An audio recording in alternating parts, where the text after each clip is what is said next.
What's good, YouTube? And welcome to things looking a little more professional here. Now, I'm not becoming a financial advisor channel or anything like that. I don't know your bankroll, how you can put things into it. And Yu-Gi-Oh! As a collectible card game is one of the craziest roller coasters in the world. But I do think how you keep your home, well, besides what's behind me, does reflect you a little bit, and it's about time I start working on things harder and heading towards goals and things like that, and this is the start. Shoutouts to Fiery Dance for doing the logo work. Now, the actual logo itself, the chibi, is by Think New, but all of this, the word lettering, the background, the symbols here, that was by him. Nathan does have his commissions open on Twitter. Again, that's Fiery Dance, without the A here on the @ and you might recognize some of his work around the community. So again, thank you very much for making this place look a little nicer. I think I had the Halloween thing up for like over a year, and ironically, we're heading towards spooky season, but I'll leave this up for a good bit and then play around with seasonal stuff later.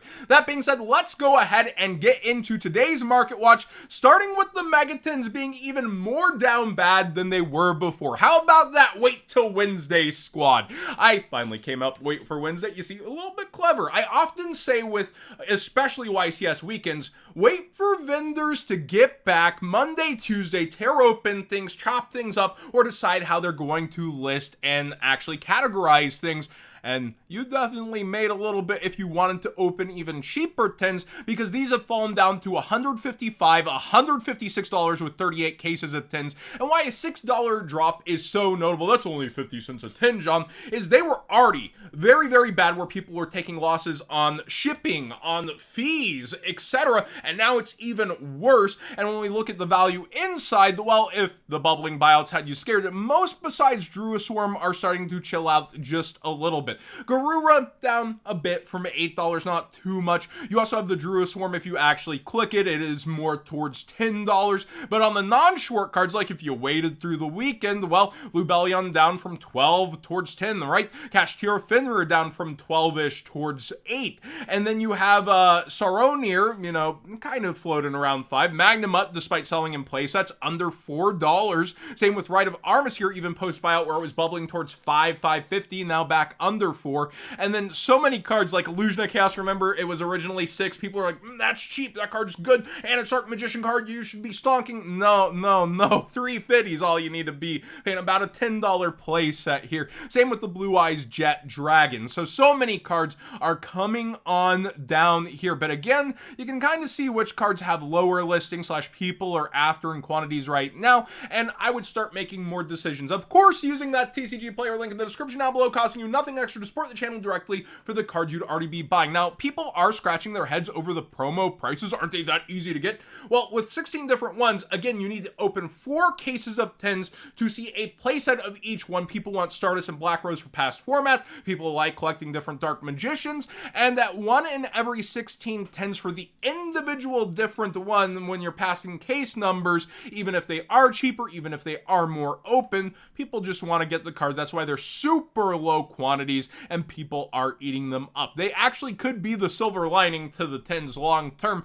as people do love a lot of these versions of cards, but then they're just gonna get another special Dark Magician, another special Red Eyes, another special of you and you. How many different rarities? Cyber Dragon used to be one of the top different printed rarities along with Blue Eyes and MST. Like, there's gonna be a special version of all of these all over again at some point, right? So don't be overpaying, but I do think a lot of the prices are about where they should be now, and there does show to be a pretty good demand for them. For your Edison watch, Gotham's Emergency Call Ultra Rares completely bought out, and if you even have the commons, they're getting pricey up there. The DT buyouts are happening, and looking through X-Sabers in general, Arabellum's actually down over time for what it is, and a very pretty card, but low listings. Fall Trolls, all of them are starting to head and push up. So again, an Edison viable deck that people have been flirting with in the format. It is having different pieces go up, so you might want to get the cards you want for this sooner than later because things are starting to bubble up, but some are still cheap.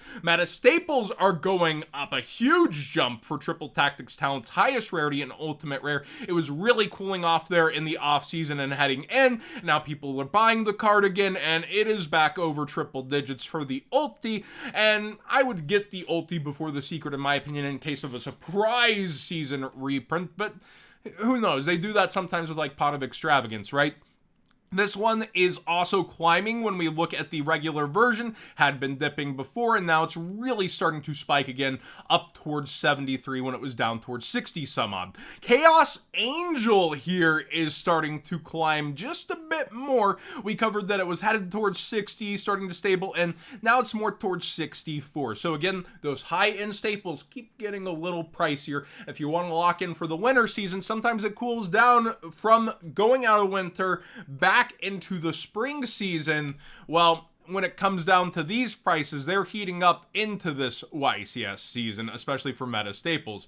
We saw some nice Pendulum Magispector looking support, and here Boombuku is spiking along with this. You gotta remember, this got bought out for Draco Slayers originally, so a lot of copies that were sitting there, bulkish, that would have gone cheaper, already went to the wind, the attribute. And then it started to, calm down, but people who wanted those copies, got those copies, might still be keeping them, and now it's spiking here huge, along with Kieran, Magispector Tornadoes going. A lot of these cards are starting to go up in price. Sarveus, as we covered, was going up. It's gone up even further pretty much for first, and Unlim, it is crazily priced for the secret rare. There is a cheap rare out there for those who want budget versions, though. Goatee with the new fish stuff. People are like, yeah, the fish stuff is saved. We did it for Goatee. Well, the aura stuff hasn't really moved prices yet, despite this not getting any reprints, even though it's Darkwing Blast and Power of the Elements. So something tells me it's not really all that crazy, at least according to market movement, but sometimes that actually can lag behind. But yeah, if you're interested in Goatee and you think there will be some hype from that release, perfect time to get it, I suppose. Banish Fish, yep. The Pain Gainer, Deadly Sins, Ravenous Tarantula, all of them are up. I sold a ton of these in the deals room on the Discord for $10 per bundle. Y'all are making out like bandits at this point. This rose up towards $4 per Pain Gainer. Huge climb on Tarantula towards $8, and Seven Sins also up here past $7 towards $8+. So I'm guessing you just slap a Zeus on this at some point or something somewhere, but this is climbing. If you know the reason in the comment section, let us all know, because it spiked real hard, and it started with the Tarantula, actually, while this stayed chill, and then this lagged behind, started spiking as well. So I guess they went through the cheaper pieces first. I just wanted to sit down and have a conversation about the collectible market, which has been going down. If we actually go to like the year graph when we're about to do this comparison, it's been falling for some time. It's not only the rarity collection and shakiness and modern collectibles, but that is part of it at this point, isn't it? It's that a lot of different markets have been coming down. People have been talking about the economy more and more when it comes to, oh, people don't want to put their money in card games, while we then look over towards Lorcana and see people spending insane money, and then if the right set comes out for something else, it goes. It's more that our products have been bad, also losing faith for the most part all year long, and that happened in 2021 too, and now people are shaky in the top end of the game, so the whales are starting to, I don't know about this one, and you see even really cool looking cards end up going like this. So there's just so many different factors that do lead to this, but it's multiple all at once driving it downward. I also wanted to point out collector rare versus ultimate rare arguments used to happen a lot more often. I think ultimate rares kind of won that battle. Heck, even coming down, it's about 3 of the collector rare, give or take a couple dollars, to buy one ultimate rare still. Like you see these are around 35 lowest, so it goes to 105 versus, 82 lowest, so maybe a 2.5x. But still, when we're talking numbers, ultimate rare is clearly winning, and it's not just it being much older, because people have had chances and time to eat this quantity, especially with back row hype decks, and it's just come down and down and down, and had a huge slide even on top of it. My opinion is this: I personally like cards with utility for past format play. Solemn actually fits that bill, but it's going down because it's not popularized in current formats that are being played. I do think more past formats in the future will get explored at some point. I don't think Edison Edison and Goat are the end-all be-all. I had a ton of fun, surprisingly, playing 04 Chaos, but people do also like diversity formats, and that's what's so fun about Edison. Things are still getting figured out today, where you see unexpected buyouts thanks to E3, right? So I think when it comes down to certain cards, like, their potential is there, but the waiting game versus how long you sink your money and then other cool versions could come out has people more shaky than ever, where it's a more reactive market right now than it used to be. And right now the reactions are down on a lot of high-end things. I think basically first ed old stuff even is down. When you look at like PSA slabs first edition, that market's down over 50% on some cards, even MRD and other stuff like that, right? Like, we are seeing sealed also kind of drag down, and people are like, well, if you put it here, it's safe. No, it's still going marginally down while cash is king. I think there's like 6 month 5% CDs. So again, not a financial advisor channel, but Yu-Gi-Oh right now versus the typical market and sit and wait, it's more the oddities, the reactionary market, the things like that, to where you're playing a guessing game, it feels like, with how things will go. And some calls are easy, but while, you know, Big Welcome Labyrinth spiking like crazy when it was $4, when we were going to get easy access reprints to the other. You had to just not hopium for the ban list, the other X factor. I know it seems like I'm rambling, but I'm talking about all the other factors that go into a currently downward market on Yu-Gi-Oh! That is very interesting, because there is a lot of opportunity there, and a lot of people are going to be talking about that, like, oh, we're at the low, you buy the dip, you buy the low, and it's like, not always, and not with everything, but people will continue to try to convince you to buy out of maybe even a fear for their livelihood. If Yu-Gi-Oh, by the way, went down the drain somehow, like completely out, what's good, Godzilla fans? Like, I have backup options, right? Like, I don't like want to try to be the one shock reviving a Yu-Gi-Oh market as you all buy out Summon Skull just because I like Summon Skull and talk about it. Like, I even said only LOB format, like, hello, but it's that comparable, right? It's a nice looking version versus the other version that dropped. People can sometimes see that comparable, but there's no hype behind it. But the sales actually, I want to show you guys, because I'm actually a little upset about it. And I, again, no, we've gone more professional, by the way, rambly.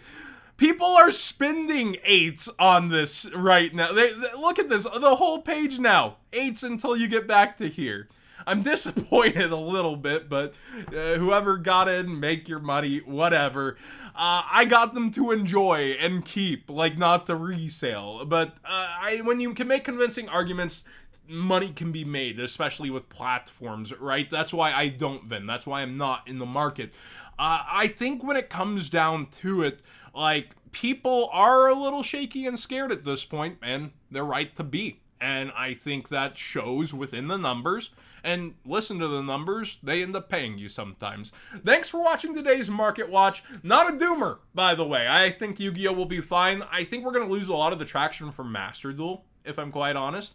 I think that we're basically going to just be throwing that out the window. Locals are going to hurt for about a year. I think they're going to do the 25th promotion through the next 10s, probably do the Rivals. They do that promotion for 2.5 years in the OCG, right? Like, that's what they did with the 20th. So I think when it comes down to it, like, we're in for a roller coaster ride for a while, and once they really feel it hurt their own wallets on orders from stores not ordering anymore, and that's kind of, I think we'll see that turnaround in product and working towards how it's actually structured. But we might be waiting till 2024 for that, and product's rough, but I do hope it turns around. Not a Konami insider channel either. I really hope it turns around sooner than that.